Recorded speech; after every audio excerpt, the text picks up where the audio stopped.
like Castle is being very physical. And yes, like you might be getting called for more fouls than whatever random role player on the other team is against him.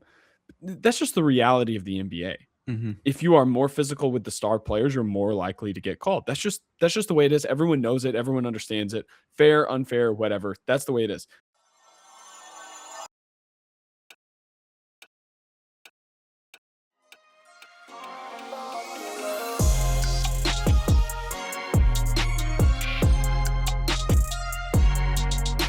Shelly, did Jared McCain's TikTok filmed by SGA at the airport the other day save the Thunder in Game 5? People are asking that question a lot right now.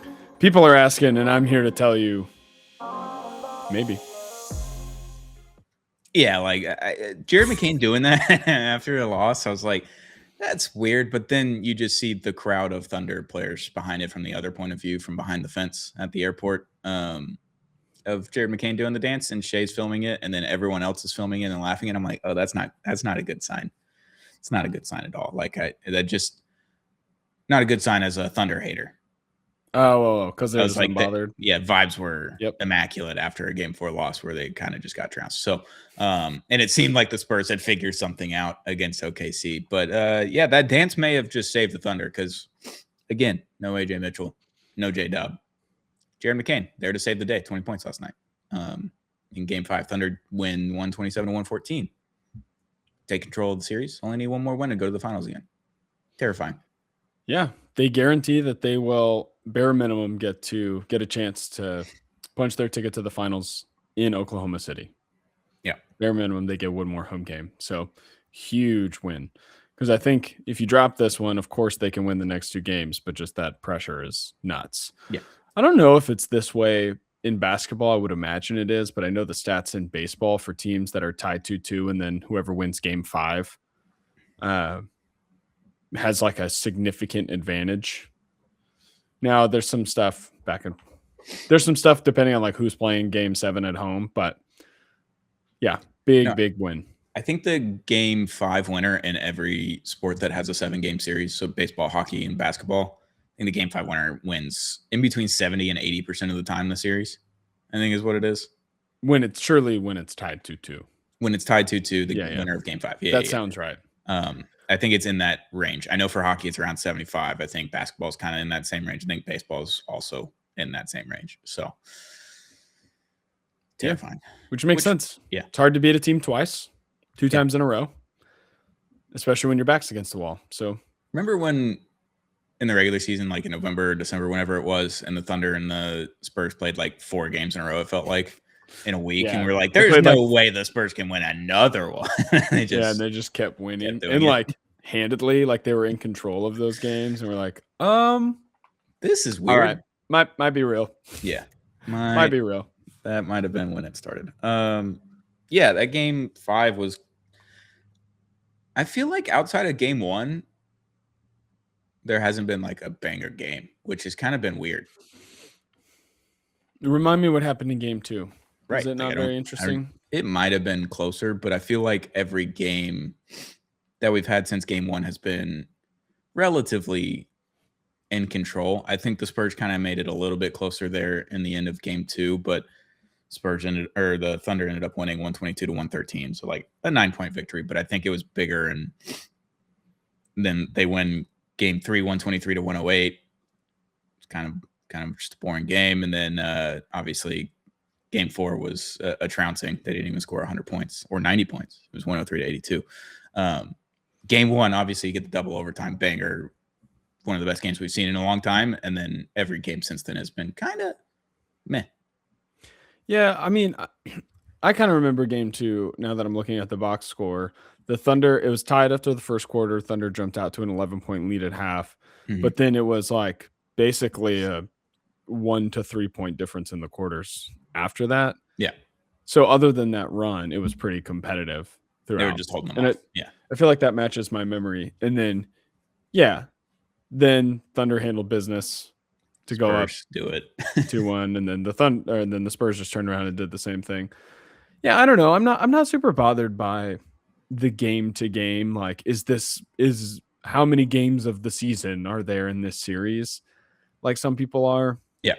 because I feel like for the playoffs, one, I'm just excited that competitive, meaningful basketball is on every night, generally, or at least every other night at this point. And I think as long as the series is back and forth, that tends to counterbalance when the games aren't necessarily. Then you have some where like Mavs Timberwolves a few years ago, where every game is like down to the wire, and the Mavs just pull it off every time, except for the one or whatever. And so that was a really fun series. It was just really short, so they can kind of counterbalance each other, I feel like. But I don't know. I think it's been pretty fun. Even last night, the Thunder jump out to this lead and it starts to dwindle down. And so there's like still some drama. Yeah. I don't know. To me, and then obviously Spurs are getting pissed because of stuff that's happening in the game, whether they are right or wrong, whatever. It's just like adding to the moment. So, yeah. And isn't game 2 the one where they were really roughing up Castle, or was that game 1? I don't remember. It may have been 3. Might have been. It was one of the ones that the Spurs won. Because I remember thinking like, might be his game. If the Spurs if they respond and win this game, it's like over. I think it might have been game 1. Really? Yeah, I think that's when everyone's like, oh, the Jordan rules are out here. Everyone's going after Wemby and Castle and Shea. Like everyone's just roughing everybody up in game 1. It's in game 2. It was game 2 because the Thunder ended up winning that one and game 3, right? So I don't remember. Yeah. I thought it was 2 or 3, but it doesn't matter. Either way, I agree. The games themselves have been one great one, maybe another one or that's like they're still good. It's just like, but then other than that, not extremely interesting. Yeah, last night in the first quarter, Champagny hit like 2 or 3 threes, and they were up, I don't know, close to 8 points maybe at the time. Maybe it was 16-8, I think, before the Thunder took a timeout and then kind of came back and tied it immediately. It's like, ooh, the Spurs are jumping. Like this might be over because no J-Dub, no AJ Mitchell. It's what we saw in the game before. They may have figured something out. The other thing I noticed is that they kept trying to get the ball to Wemby, and they couldn't get the ball to Wemby. Played a really good defense against them, and they had 4 guys on Wemby almost every time exclusively when he was near the paint in any way, shape, or form. I thought that was interesting. Every time there was a whistle, you could see that there was literally 4 dudes surrounding Wemby in a box, and everybody else spread around it. So I thought that was an interesting thing that OKC may have just figured out, like just literally flood him, and then Castle and Fox and Harper, they can't do it all themselves because Fox and Harper were really bad last night, which probably the injuries.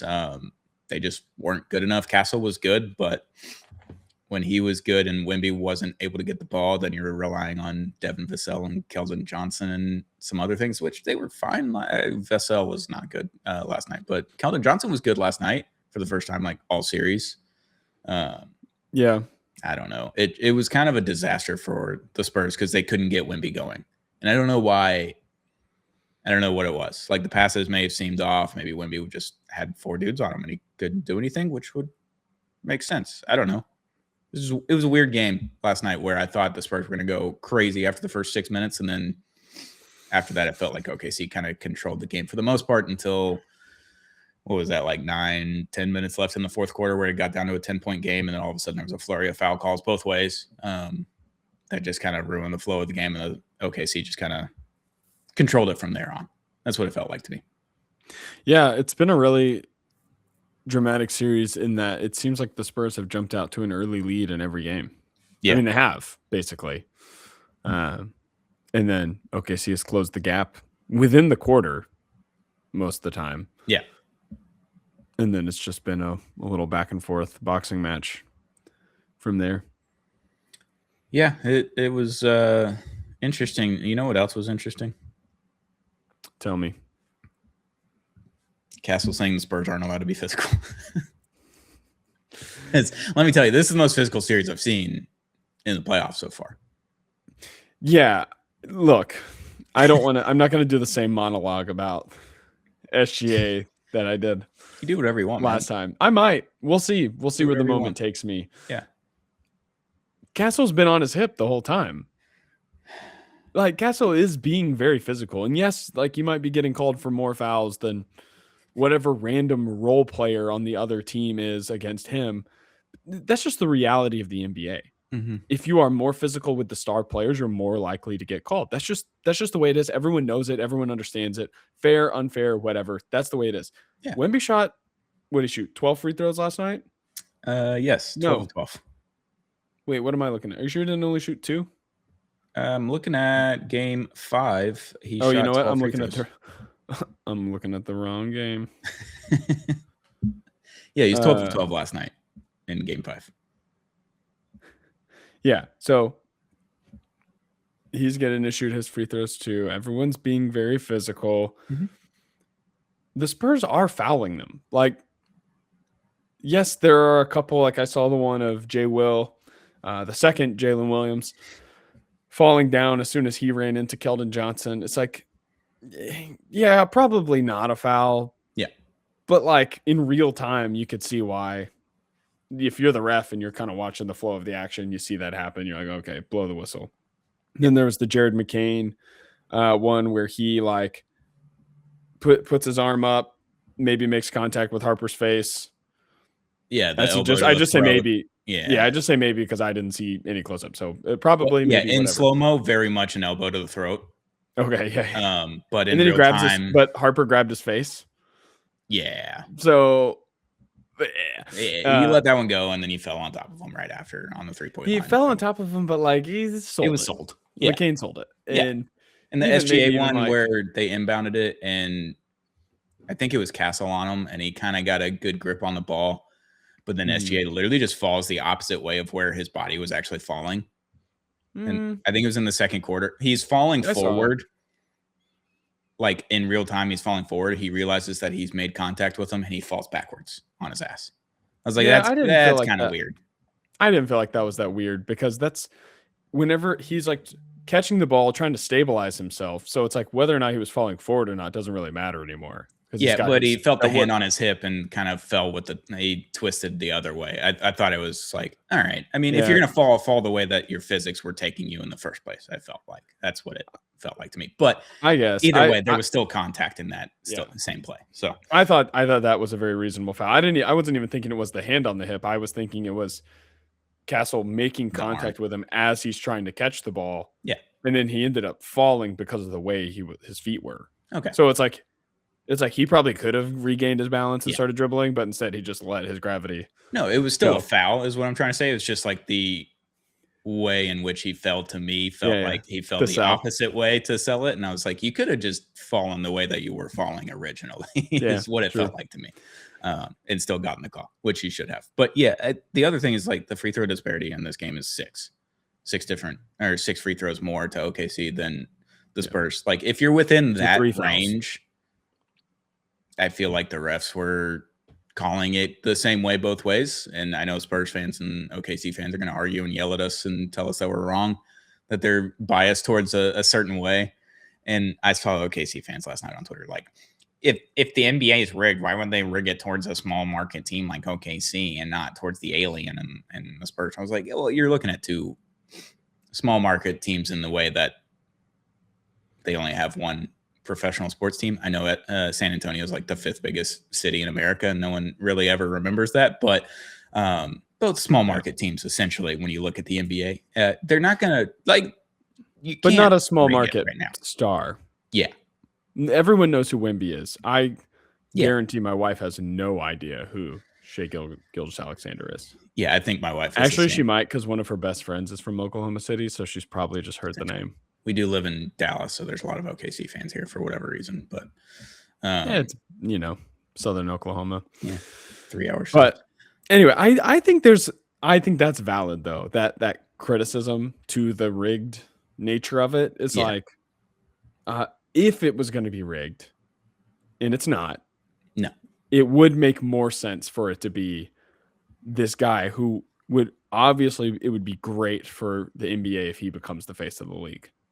Well, and then also stupid conversation, whatever, but it would be great for them. It would make perfect sense. And what a crazy story pops out, but he's like good enough to come and watch the games. Mitch Johnson is coming into his own. Harper's awesome. Castle's playing well. Fox exists.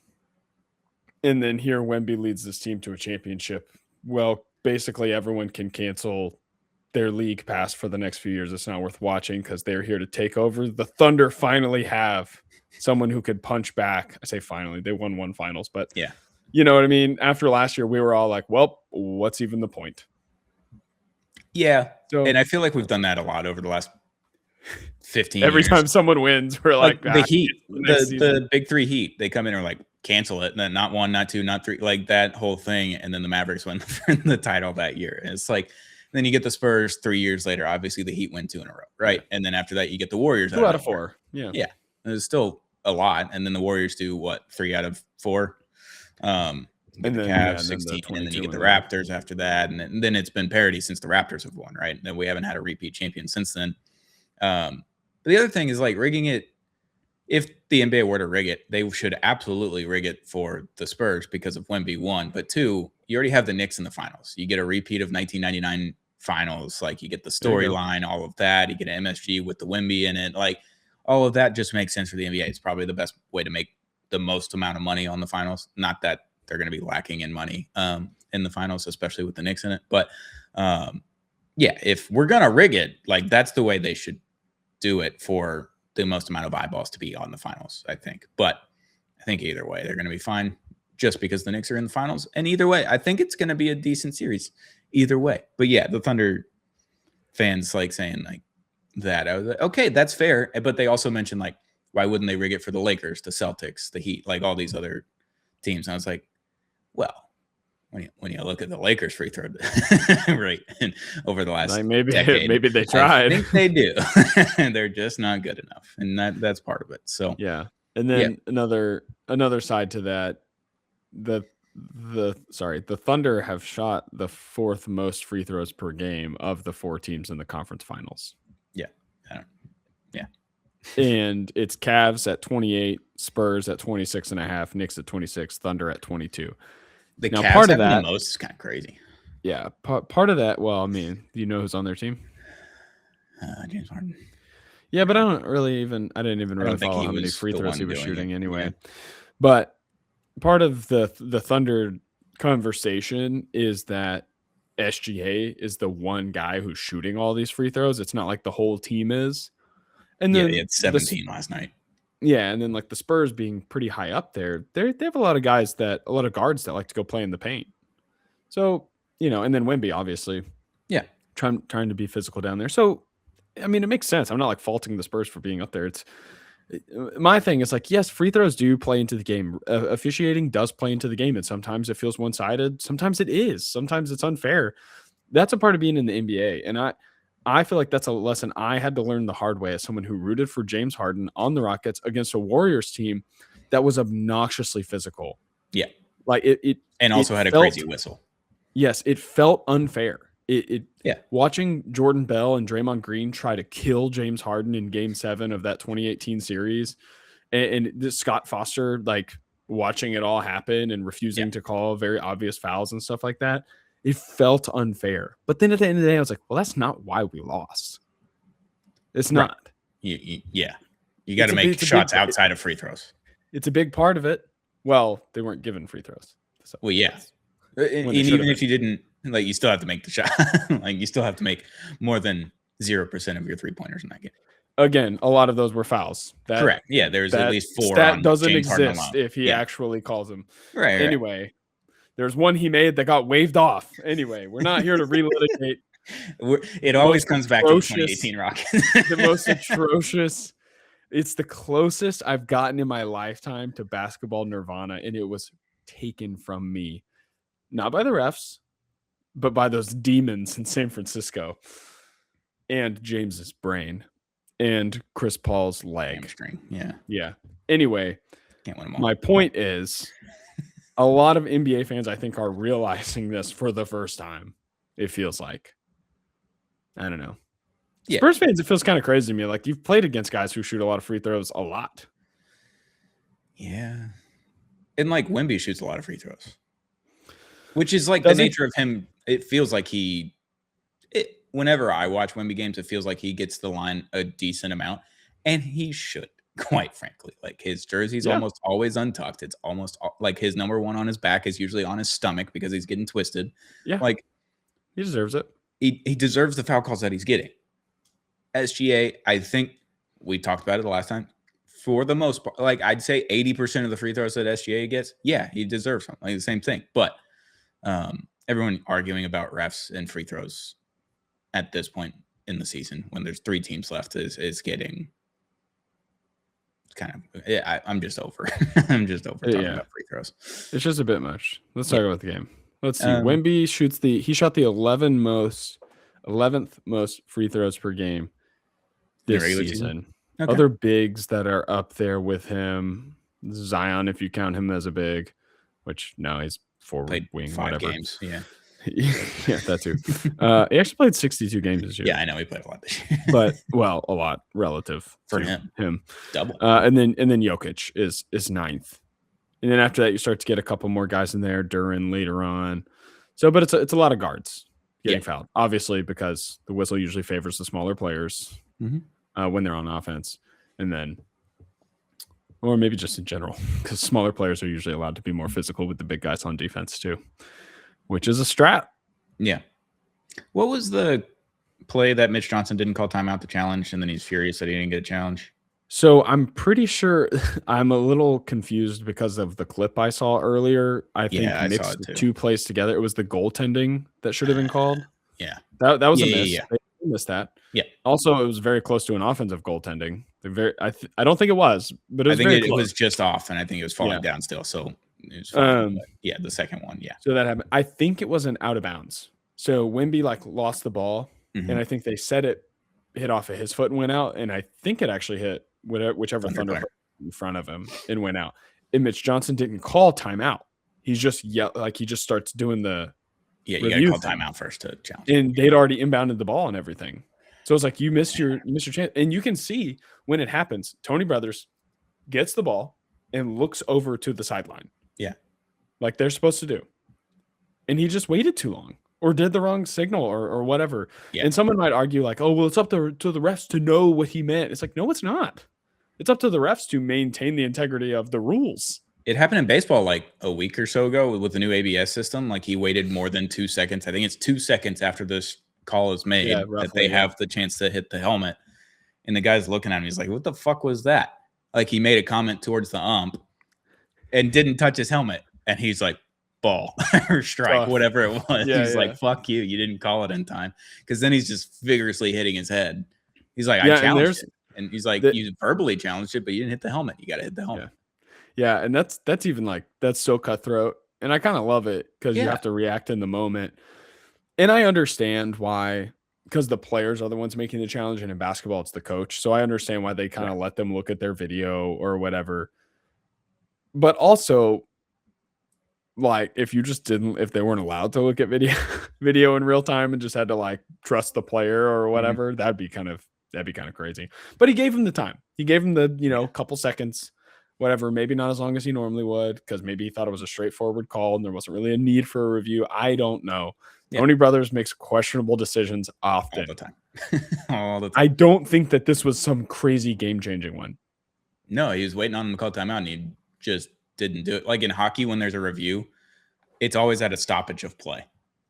So, the play can't continue until the ref drops the puck again, and the ref won't drop the puck as long as the coach is holding up the hand, or if he takes too long, he'd be like, all right, make a fucking call, or we're getting on. Yeah. Which is what you'll see, at least in the regular season with the NBA. You'll see the coach hold the hand up while he's looking back at his second row guys and stuff like that. And so I don't want to be we're really harping on the Spurs. I mean, they just got outplayed in this game. Yeah. I understand the physicality is frustrating, and I think part of it is a lot of these guys, it's their first time in the postseason. Mm-hmm. I say a lot of these guys, a lot of the more important players. I don't know if Champagne's ever played in the postseason. I guess he would have with the Sixers. Yeah. I can't remember which Champagne has played for which teams. This Champagne has played for the Sixers. Okay. But, first time with this high of stakes. And then obviously Harper's new to it. Castle's new to it. Wemby's new to it. And then Fox hasn't been there in a couple of years, whatever, but he's fine. Anyway, I can see how he didn't play in the playoffs for the Sixers. He played 2 total games for them and then was traded to San Antonio. Okay. I could see how it'd be a little shocking to your system to be we're already having to meet the moment. And now the moment is like even harder than we anticipated because of how physical they're allowed to be. I understand that. I can sympathize with that. And I think for the most part, the Spurs have obviously answered, like stepped up and answered. Yes. And they're going blow for blow with the reigning champ. That's not nothing. And so it's probably just a little bit of maturation. Like, I don't know. I go back and forth with the complaining to the media about what's going on in the game. Because on one hand, I'm like, say what you got to say. Get it off your chest. Booker saying in round one when he's just absolutely getting dog walked by OKC, and then you have that on top of him. It's like, yeah, I can understand why Book's saying it. Like, he has nothing to lose here. The Spurs have everything to lose. Like, we're 2 games away from the finals, and we're talking about the refs. I think that's kind of the difference. It's like, hey, look, they beat our ass. I think some things didn't go our way, and it is what it is. We got another game coming up in 2 days. Yeah, different kind of mentality. I think that's why the Knicks are fun, because they've gone through the ringer over the last 4 years. Yeah, they lose in the first round, the second round, Eastern Conference Finals, and now they've made the finals. Like, it's the most traditional. You've taken your lumps in the playoffs. The Detroit Pistons back in the 80s, the Bad Boys Pistons, they felt like they were good enough, and then they would lose in round 1, they would lose in round 2, and then they get to the Celtics and they'd lose like twice or 3 times in a row to the Celtics, and they just couldn't get over the hump. And then they finally do. And then they lose to the Lakers, and then they beat the Lakers. Like, they did all the things. They did all the steps. The Spurs haven't done any of those steps yet, and that's why it's so fucking crazy that they're 2 games away from the finals, even if they're down 3-2 right now. Like, this is just insane. Like, we don't see this very often. And I think that's why it's a little bit more special, but it's also why they could be deer in headlights at some points. Yeah. Yeah, I think so too. Speaking of talking to the media, Wemby didn't last night. Did you see that? No. He skipped talking to the media. I don't know why. Is that because he put Hitman out in the last 2 minutes? So that's what I was going to say. It's like, I don't know why, but the fans online are connecting the dots. Yeah. That whenever he goes to the sideline, he whispers to Plumlee, he whispers to Biyombo. Yeah. And then like immediately after that, they're just trying to truck. Plumlee like runs through, like no other way to say it, runs through Jared McCain facing the other direction. Yeah, like the Kobe Pau Gasol Olympic. Yeah, it wasn't like, oh, he ran through a screen. He was facing the other way and he ran into him. And then Biyombo goes up to contest the shot. I get it. It's like the end of the game. Guys still trying to score that. Maybe that's a little annoying. Sure. But he went up and contested the shot, went as high up as possible, tried to meet it at the peak. And then that kind of turns his body a little bit. And maybe that's natural from reaching up. I don't know. It looked a little extra. Depends on the jump. Yeah. Yeah, it looked a little bit like that hip was trying to go out, and then obviously it hit McCain, and he falls backwards. And then if you're an OKC fan, you're like, oh, of course, yeah, of course. He's playing 11 minutes in the fourth quarter of a 1 game, and now this is going to happen. So I'm not saying Wemby sent them in to kill Jared McCain, one of the difference makers in this game for the Thunder. But we're not saying that. But I'm not saying it. You learned it from the monks. I also don't know how media works for NBA games, especially in the playoffs. So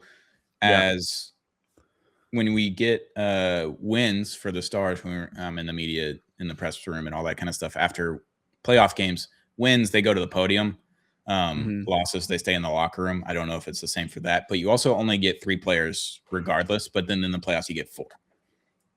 And a media member in the press box that's trusted, it's usually Mike Heika or someone that had been there for 17 years. Like, longtime media members get to suggest hey, we would like to talk to these 4 players after the game, after a win or whatever. And usually we get those 4 players. And then it's kind of just chosen by a media member. I don't know if it's the same for the NBA. Obviously, they're going to want to talk to Wemby every time. I would assume he's going to be the one that they want to get questions to every single time because he's the number 1 player on this team. But I don't know if it's the same thing or if they get to talk to the starting 5 or whatever it is. I just don't know how it works. So Wemby not being in the press room could be questionable, but it could be nothing if he wasn't requested by the media that night. And it's it doesn't even bother me. I understand there's a code. You're kind of agreeing as part of the job to go talk to the media. Yeah, you're contractually obligated to it. Yeah. Yeah, I understand that part, but If you just had a rough night and you're like, screw the protocol, screw the code, like, take the fine and get out. Whatever. It happens. Yeah. So I think he's done it before too, where he skipped media and gotten fined for it. Yeah. So maybe it'll make up for the fine he didn't get for trying to kill Naz Reid. Yeah, maybe. Anyway, game 6. As you're listening to this, it'll be tonight, I believe. Is it going to be? Yeah, it's Thursday. So this is going to come out on Thursday morning. Game 6 tonight. We'll see what happens with Thunder and Spurs. If the Thunder can close it out, move on to the finals, or if the Spurs can extend it, get to game 7 in OKC. Should be a fun one. I'm interested to see if anyone comes back for the Thunder, or if De'Aaron Fox or Dylan Harper can like re-glue their ankles together. Yeah, I don't know. Yeah, should be interesting. I think it'll be good. Just being back in San Antonio will be good enough. And they just won with those guys injured 3 nights ago, whatever it is now. Shit out of them, yeah. And so get to sleep in your own bed. Mm-hmm. Show up. A couple more days of recovery, hopefully for them. We'll see. Yeah. A Saturday night game 7 would be fun. Would be pretty sick. It's the first time we don't have basketball on in a while. First night that we haven't had basketball on in a while. Yeah. What are you going to do? I don't know. I hope that the Canes are playing hockey, Eastern Conference Finals. Might watch that if that's on. If not, might read a book. As long as there is breath in my lungs, I will continue to harp on the fact that it is insane that sports teams are named after natural disasters. Yeah, especially in that, like it's especially always in the region, on the East Coast, always in the region where the hurricanes hit. Yeah, obviously or it's like North Carolina gets it with Wilmington, but they're in Raleigh, so it's like you don't really get hurricanes over here. So you're just making fun of the other half of your state. Yeah, sure. But it's like the Miami Hurricanes. Like, Miami Hurricanes could be devastating. The Colorado Avalanche, who just lost and got swept last night after winning the President's Trophy. Avalanche is crazy. Avalanche is nuts in Colorado. Iowa State Cyclones, just like tornadoes. Those kill people. Uh-huh. Those destroy homes. What else is there? The Miami Heat. The Heat kill people. The Suns. The Suns also kills people sometimes. The Sun does be killing people, man. People don't talk about it. Imagine thinking you're tougher than the Sun. The freaking, what's his name? Icarus. Yeah. Just walking around here with little wax wings. I actually don't even know. Is that the thing? Is it the wings are wax? I don't know. I just know the thing is like he flies too close to the sun, but I'm like, how close is too close? Because like it gets colder when you go closer, in theory, like as you leave the atmosphere of the Earth, it gets colder because it's not the heat's not reflecting off of the Earth, I guess. Yeah, I mean, it makes you think. Is that why it's hot? I don't know. Is that what's happening? It's something about being trapped in the discovering science I think it's the light getting trapped in the ozone layer, maybe. Okay. That makes sense to me because as soon as you leave the ozone layer, it gets really fucking cold. Not the light. I guess the light / heat from the sun, yeah. And it's the infrared that's hot, right? And UV is what gives you sunburn. Yeah. Sounds right. Something like that. And welcome to science class with the Apollo NBA. I just know I grew up playing tennis in Southeast Texas, and whenever we would have summer practices in July, optional for UIL compliance, of course, unless you wanted to play during the regular season. Yeah. And it was 90% humidity or whatever, 80% humidity. And it's also 105 degrees outside. And the hard court is just a mirror, a magnifying glass for heat. It's awful. It feels horrible. Yeah. Nothing like it. I was a swimmer. Derogatory. I was a swimmer. So swimming outside in those practices. Oh, dude. You're swimming in a hot tub. Yeah. So I would go to swim practice for our summer league team, go to morning practice. Yeah. And it was so hot. It's fucking a hot tub. Whenever we would do sprint workouts, we would literally get out of the water to get in colder. Between sets. Yeah. Yeah. Because it was colder. Yeah. On the pavement it was colder than the actual water. And then your skin would be like so dry from the chlorine. Yeah. You'd like change. And then I would change clothes, put on my tennis clothes and walk across the street to a tennis practice. Yeah. We would play. We had a hard top that was like a tennis court, but it had a basketball goal next to our summer league pool. So we would do practice and then we would play basketball right after and just burn your feet all day long. Because you're playing with no shoes? Oh, yeah, 100%. Because you're at the pool. We don't even have fucking shoes. We're wearing flip-flops. Yeah, you just got your slides on. Yeah. Good way to break an ankle. Yeah, so yeah, 100%. I landed on my tailbone. One time I got caught going to the rim. I think I was 18. And buddy clipped my legs and landed directly on my tailbone. Hurt like a motherfucker. You broke your butt. Also burning the skin off of my feet at the same time. So that was fun. Yeah, that reminds me of Napoleon Dynamite. Whenever Uncle Rico shows up, I know, what are you doing here? Like, Grandma's in the hospital. She broke her coccyx. Yeah. No, and I'm like 12 years old. I'm like, what the heck is a coccyx? Yeah. Why does the grandma have one? Felt like I did. But what can you do? That's the Apollo NBA show, baby. You get everything here. Napoleon Dynamite, summer league stories. That's right. Science. Just the people are here to learn about science. Maybe children yearn for science. Might help us out with the algo. Next topic. We're done with Spurs Thunder for now. Speaking of science, this team doesn't have any. The Cleveland Cavaliers are keeping Kenny Atkinson. Oh, no chemistry. Is that what you're saying? I guess. I don't know. Oh! Nailed it. So the report came out like yesterday morning or the evening before that Jason Kidd and the Cavs have mutual interest. And then literally a few hours later, the Cavs were like, yeah, Kenny Atkinson's coming back next year. Which, like, yeah, sure. I get it. You won 60-something games the year before. You went to the Eastern Conference Finals this year. Like, you've improved as a team since hiring him. I get it. Well, and technically or analytically, they are still playing this. They still have a couple games left in the series. People aren't talking about it enough. They're just down one game analytically. So, like, I get why you're bringing them back, but also after that press conference, it's just like, I can't bring you back. You just said the dumbest thing of all time. No, come on.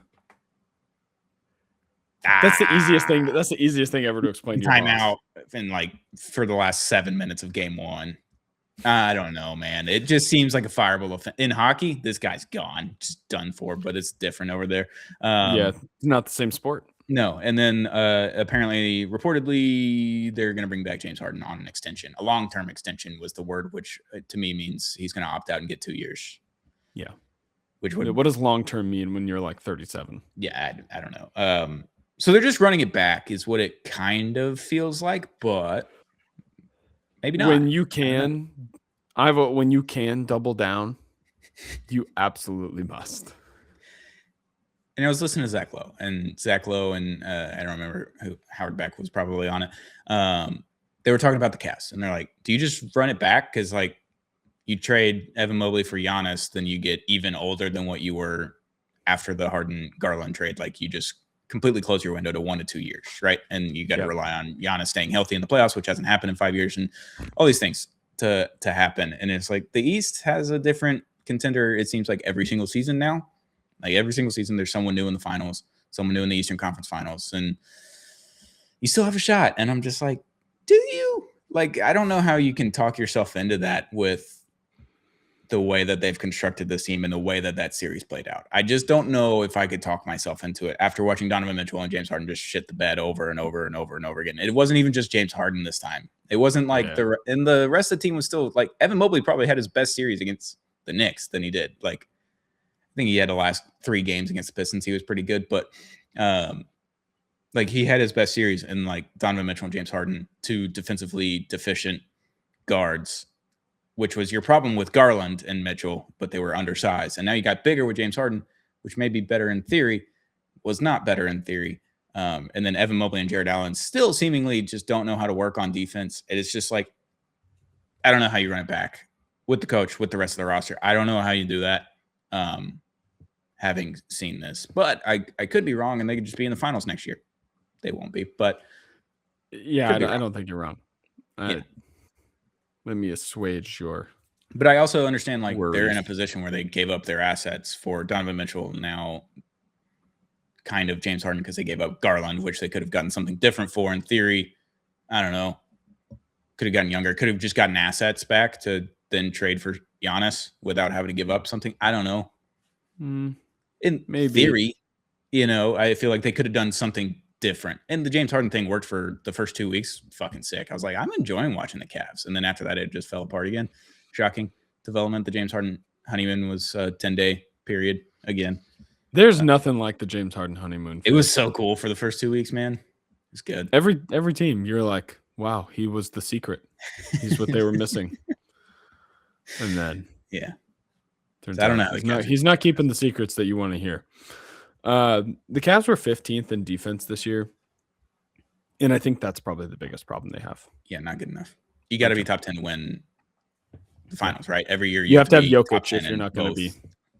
Because even the Nuggets, I think the year that they won it, they were 9th or 10th, or maybe they were 11th. I think they were 11th. I think they were one spot out. But so, again, they have the great offsetter. Yeah, so. And they haven't been able to get back since. Yeah. It's a weird one. So I don't know how you run it back, but it seems like the Cavs are wanting to do that, I guess. Yeah, I think they will. We talked about how there's always the Donovan Mitchell trade speculation. I think just because everyone knows he wants to be a Knick. And so every time they know how badly he wants to be a Knick. And so every time the season is closing out in embarrassing fashion, they're like, he's going to ask out. He stayed in Utah for a long time relative. Yeah. When you line up the amount of disappointing season endings that they had there. They just kept running it back because they knew they couldn't really do better because they have to build through the draft. So like Gobert and Mitchell were their tickets, and they were like, we can try to add and trade in free agency, but it's like no one wants to come to Utah. So we're like, we're not getting free agents. So you have to go through the trade or draft. They just weren't able to do enough. And they were just like, yeah, fuck it. Jalen Brunson just cooked us for half a series. And then Luka came back and it was over. And they're like, yeah, I think that's it. I think we're ready to blow this puppy up. Yeah. Crazy if Jalen Brunson ends Donovan Mitchell's tenure twice on two different teams. Yeah. I think he's probably going to end up staying. I think the teams that would potentially go after him will be put in a position where they have to overpay. And I don't think they'll want to. Do you see for a guy that's as old as he is? See the tweet I sent a couple days ago, maybe? And it's from like Josh Eberly on Twitter, who may or may not have sources. The theory that LeBron's going to sign with the Cavs and then you're going to trade Donovan Mitchell for Kyrie Irving. I did see you say that. And I saw that. I was like, yeah, I don't think I see that. I don't see LeBron signing with the Cavs unless it's for a big number, which they don't have the ability to do. So it's like, yeah, I imagine there's probably a little bit of a joke in there somewhere, or like maybe he's heard something that he's like, well, this would be nuts. Maybe not, but that sounds like the most 2K possible situation. Right. Because then it's like, if you're the Mavs and you got Cooper Flag and Donovan Mitchell, you're better than last year, but it's like, you're still not that good, I don't think. So, you're only better than last. How much better are you? Let's assume Kyrie comes back healthy and is himself. Whatever himself is at this age, let's just assume knee injury is not a major issue. Sure. Who is better for that team, Donovan Mitchell or Kyrie Irving? I think you're getting 3 more points ish out of Donovan Mitchell per game, but probably more missed shots. But more missed shots and less assists. Like, I don't know if he's going to average 6 or 7 assists. I think Kyrie will. Kyrie, like, kind of a sneaky, solid defender. Yeah, top 10 in steals for his tenure with the Mavs. Yeah, in the NBA. And like when he locks in, like he's pretty good at staying in front of guards and stuff like that. He prides himself on being a power forward all the time. He's like, I'm a power forward. Put me in the post. I'll guard. And then you get him in the post, and he kind of holds his own. For the most part. Like, yeah, it's not a cone, at least.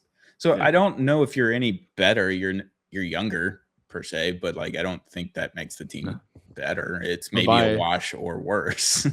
but by how much are you younger? 3 years, 4 years. Kyrie was the 2011 draft, right? Is he 36? Oh, he's 34. Okay, so 3 years, which isn't like crazy. I know one of them has an ACL and knee problems and all this stuff. But when you're a tweener team, like just keep the old guy. Like, what's the point? Yeah, Kyrie re-signed. I think those. We're just talking about complete and utter speculation at this point, or conjecture. the Mavs, I don't think are going to trade Kyrie Irving for Donovan Mitchell, but No. That's not even the kind of move that you make at this point in where they are in the rebuild. That's like the Spurs last year. That's like, oh, we're a little better than we thought, than people expected. We've made a little mini leap. Now we'll make the trade for the number 2 guy. Sure. And so you just kind of like wait, like you got time. You got time. They also don't have any assets. That'll do it. They have like 3 first-round picks until 2032. It feels like. And one of them is a Lakers pick, and one of them is probably somebody else's pick. Like, they don't have any first-round picks for a while here. If they're trading Kyrie Irving, they're gonna attempt to get 2 first-round picks, right? Like, hey, I'll give you your own 2029 pick back. I don't know if I think Cooper Flag's gonna be too good. Yeah, but you want your own pick, I guess, in theory, so you'd have control. But like, yeah, if they're going to trade people off of this Mavs roster, it is going to be for picks and not for someone that is probably just going to make them slightly worse, but still better than what they were last year. Yeah. I don't think that'd be worth it. So, yeah, Cavs running it back. Next thing, Rockets, T-Wolves, both put out uniform teases. New uniforms. The T-Wolves are obviously, they have a date on it, June 7th. They're going to release their new jerseys. I believe it's just the throwbacks that they've worn periodically over the last several years, but I think it's all their new staples, the city, the statement, and city edition, I guess. Like, I think it's going to be all of those, and they're just going full throwback, and that's perfect. Good, because their standard uniforms suck. Everyone hates them, and they've hated them for years, and they just keep running it back with those stupid the lines on the chest and everything. Is like, what are we doing here? I think the home one is fine at best. I don't like the design, but I think the white looks the best with it. Yeah, the blue is bad. The blue is bad, and the neon green was so bad. It's just so dated. In 2013, that probably is absolutely sick. But didn't that start with like 2015? What, the neon? That stripe design, I think when Cat was drafted in 2015, I think that was the year that they brought it, and that's like 2 years too late for that specific design. It felt like. I don't remember when they introduced that, but yeah, that was kind of my point. It's like they missed the moment has passed on the neon. But I just can't believe that they did it 2 years too late. Like 2013, they bring that one, yeah, because the 2013 is like that, the one that just says Wolves on the chest in the good font with the blue piping on the white jersey with the black font, with Kevin Love, like Ricky Rubio, like dark blue, black, and green. No green, just the kind of the light blue. Green? No, the logo had trees on it though, right? It was that that font, but there's no trees on this jersey at all. I know. I'm just talking about the logo. Yeah, maybe. I don't know. And then the blue one was the one that said Minnesota with the black piping and light blue with the gray font. So either way, like, they did this jersey change 2 years too late, probably maybe 5 years too late. Like, if you bring those out in 2010, everyone's probably liking them, especially with the neon green. Everyone loves that. Then you did it in 2015, and you're just like, all right, for what, you know? And then they've had all these sick like city editions since then too. Like the Purple Rain Prince jerseys, like those were fire. Like, I've had a lot of really good jerseys since then, and they just keep not doing it. So thankfully, the Wolves are just going to the throwbacks, and like, we're going to go to the mid 90s again, and that's perfect. Yeah, more teams should just be using the Nike City Edition or whatever jerseys to just soft launch their uniform ideas. Yeah. Like the Mavericks and the greens this year, like even y'all were like, yeah, these are the best. I don't know why y'all don't just do this because your uniforms stink. And I'm like, yeah, 100%. Yeah, just go back to that classic. Yeah, you go white, blue, and white greens most of the time, and then just bring the green in as a detail, and then have it as an alternate. That'd be sick. Yeah, but yeah, I mean, that we saw that with the Rockets, the other team that teased has the little tease, and there's at the beginning of the season, one of these accounts that keeps track of, you know, the leaks of which teams are getting new uniforms. They had already filing of new uniforms because they have to file it with the trademark system and all that kind of stuff. There you go. Is what it is. Yeah. So they had already talked about the Rockets. So people have already been throwing out their thing. And I just want to say on the record, I absolutely hate that people call the red and yellow jerseys the mustard and ketchup jerseys. Does that just not sound disgusting? It's but what would you call that? Red and yellow. First off, The less McDonald's? syllables. McDonald's is fine. I McDonald's would just colorway? say the 70s or 80s throwbacks or 90s throwbacks, whatever. I just think the idea of calling something two condiments is just so I don't know how to explain it, and maybe it's just because ketchup to me on its own is just gross. Okay. On something, it's fine. It's great. Sure. I want it with my French fries. Just ketchup in general. I'm just thinking about ketchup now, and I'm just like, oh, it's just sugar and tomatoes. Sugar tomato sauce. Yeah. No, anyway, I get that. That's neither here nor there. So many Rockets fans do it, and it's fine. Everyone immediately knows what you're talking about. Could we just call it like the Summit jerseys? Like the Summit had the yellow and red logo in the middle of it on the court. Yeah. We got to figure something out. We got to figure something out there. But that to say, they released these awesome hometown heroes or whatever they called the current nod to Faisal Majama jerseys. Mm-hmm. And everyone loves them. And now I swear they probably wore those more than their normal white uniforms this season. I really think they did. And I feel bad for the people who run the court and like have to change out the designs on the court because it's like every single home game. They're like, all right, and they're going to have to do that a lot more with a hockey team coming in a couple years. Oh, true. Maybe that's why they've been doing it, getting ready. It actually has nothing to do with the uniform. They do it so fast, dude. Like, and the Comets too, because they're probably going to play in Toyota. Yeah. Right? I believe the Comets and the hockey team will be in Toyota. The Rockets will be in a new stadium here in the next 5 to 7 years, I think is what's going to be. So Toyota Center's going to be busy. By the time the hockey team is there. But they're going to share for a while, I think a few years, while the city of Houston pays for the new stadium because Tillman Fertitta is richer than the city of Houston, but he's going to still make them pay for it. Yeah. But which, I get it. Yeah, sure. But obviously fans have just like been so in love with anything other than our standard uniforms because they suck. The black one is fine. That's black the only one is fine. It looks good. Solid. Red one is awful. The white one is even worse somehow. Dude, the 2017-ish black uniform with like the checker board on the side, that's the perfect black one. In my that one's good. I loved that one. That one's good. I did like the one they made. I think it was in 2021 for all the teams that made the playoffs. They got a special jersey. Yeah, they got a special jersey. So we had a red one or black one with red numbers. Oh, that was cool. Yeah, and I was like, that's kind of a cool idea. But I think one of the best ones that we've had is actually the 2018-2019 season.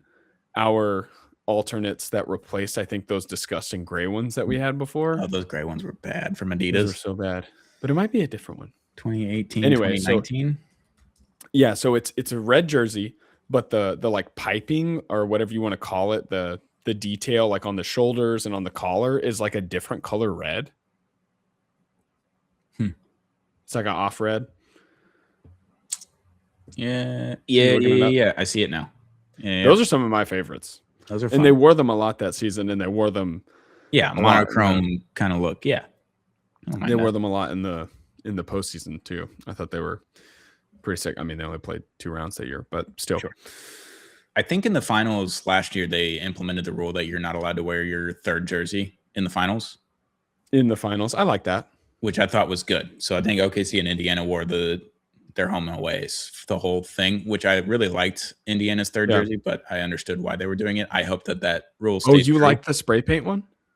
The baby, like the weird neon blue with yellow on it. Like last year's jersey, I thought was better than the year before when they initially brought that out. Yes. I think last year's was much better. But I hope that's the case because if the Knicks wear a Kith black jersey in the finals, I'm gonna be pissed.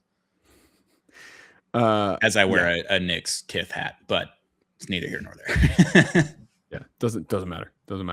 Yeah. I agree. Yeah, but the Rockets uniforms have been bad for so long.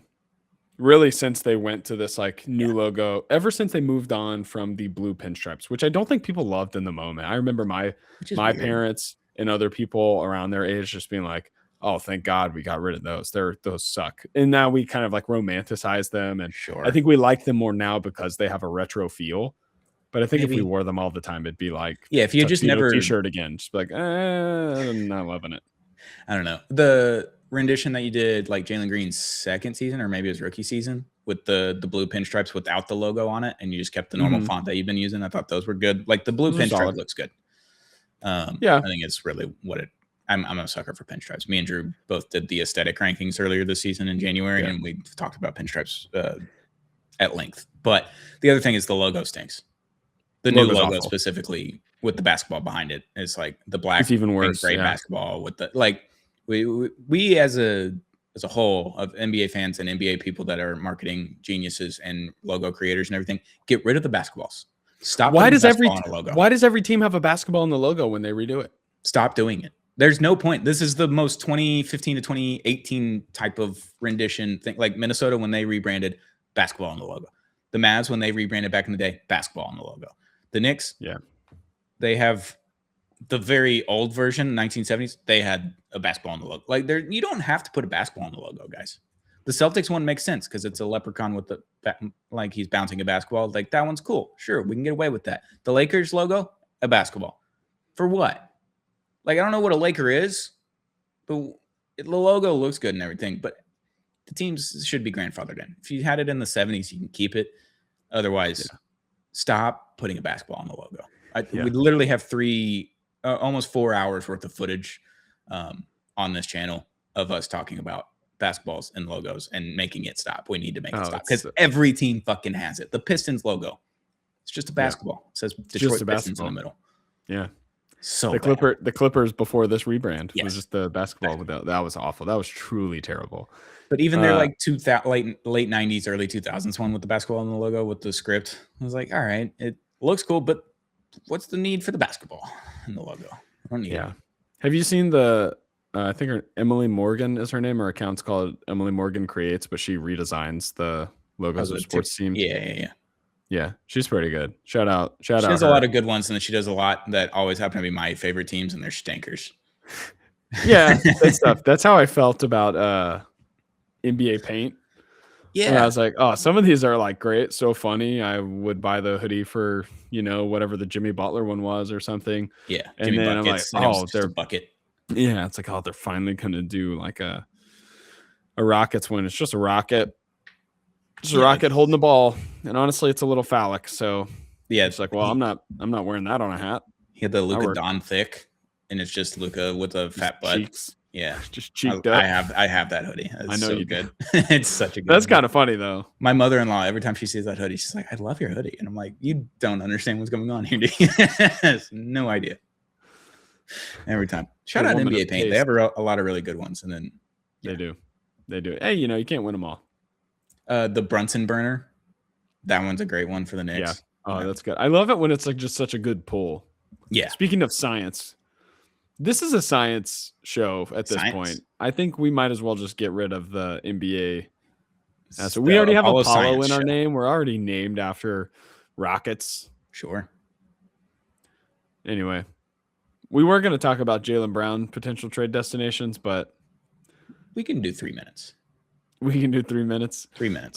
Basically, Mark Stein said that there's connection. It was like a little. It wasn't non-committal because he's just reporting on what he's hearing. There's just a connection between Hawks, Blazers, Rockets. They're expected to be interested, reportedly interested in Jaylen Brown. I think those teams, the Blazers, I'm like trying to understand. That just feels like a play to get a little bit higher in the middle. Yeah, you're bringing Damian Lillard back. I guess so. Next year, like he comes back off of injury. You have Drew Holiday. You add Jaylen Brown into the mix, and you can. Well, you're probably losing Scoot. What Drew Holiday gets traded back to the Celtics? Maybe they might like that. Poor guy. Yeah, I don't know. I also just don't believe that the Celtics are trading him. I kind of don't either. I feel like they're going to have a conversation behind closed doors about why the heck did you say that on your Twitch stream? Mm-hmm. And he'll explain it, and they'll be like, all right, whatever. Yeah. Joe Mazzulla will find some way to use it as motivation for everybody. To win Coach of the Year again that he doesn't want. Yeah, also, that's something we didn't talk about. Congratulations, Joe Mazzulla. To the person that literally shat on the award last week and then won it. Yeah, of course he did.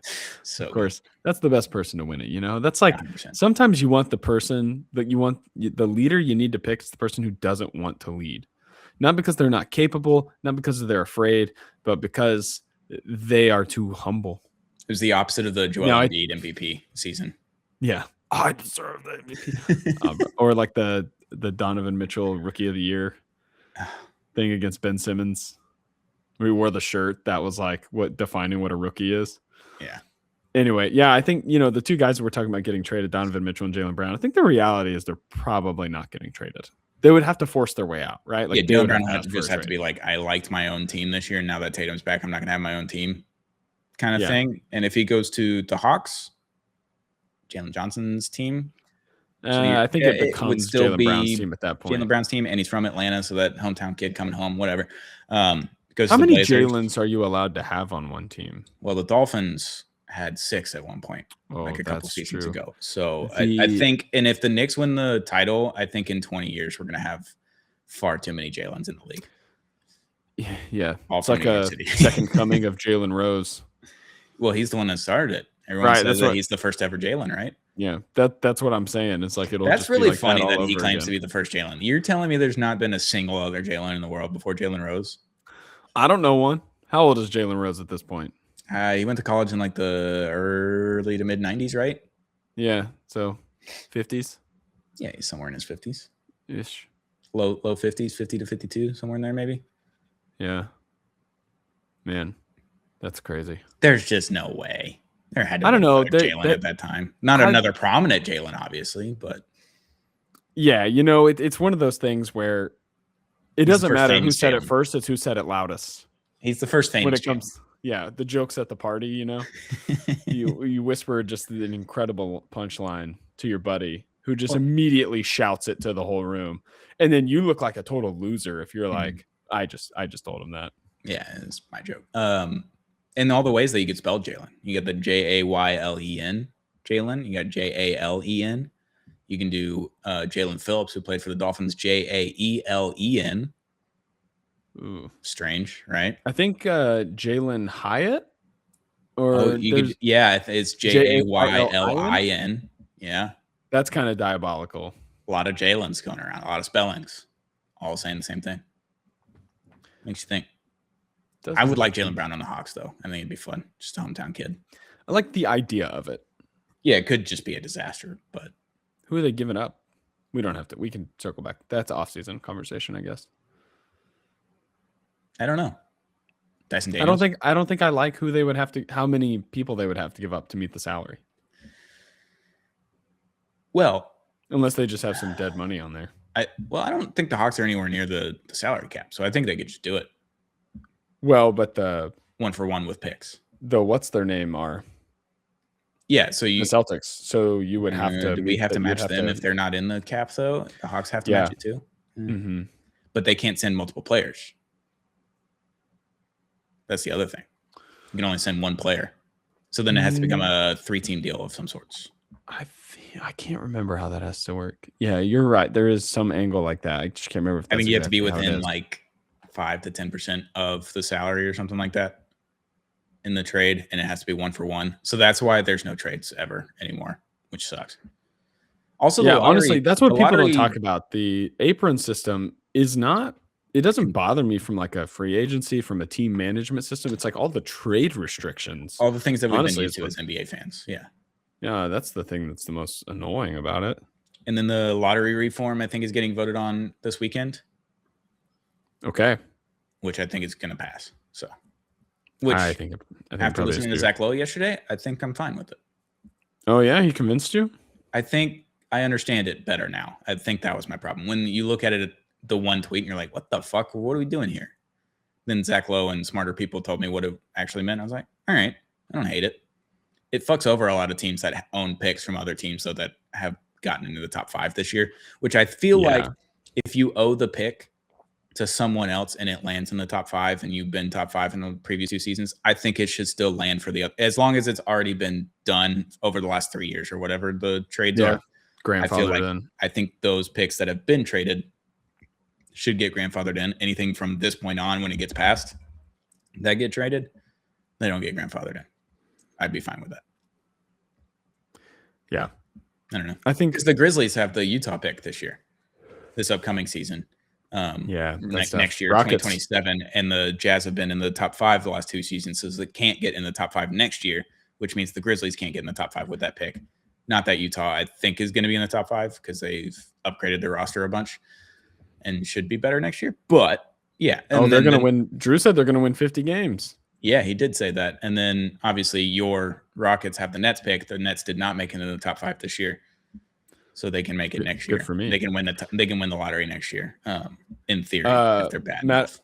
Madison Moore, who's a Rockets fan, commentator, goes on some shows sometimes. He was suggesting the Rockets should trade the Nets back their pick next year, and then some like other random stuff to get this year's 6th overall pick, to have a shot at whoever might fall in that range, who's a guard.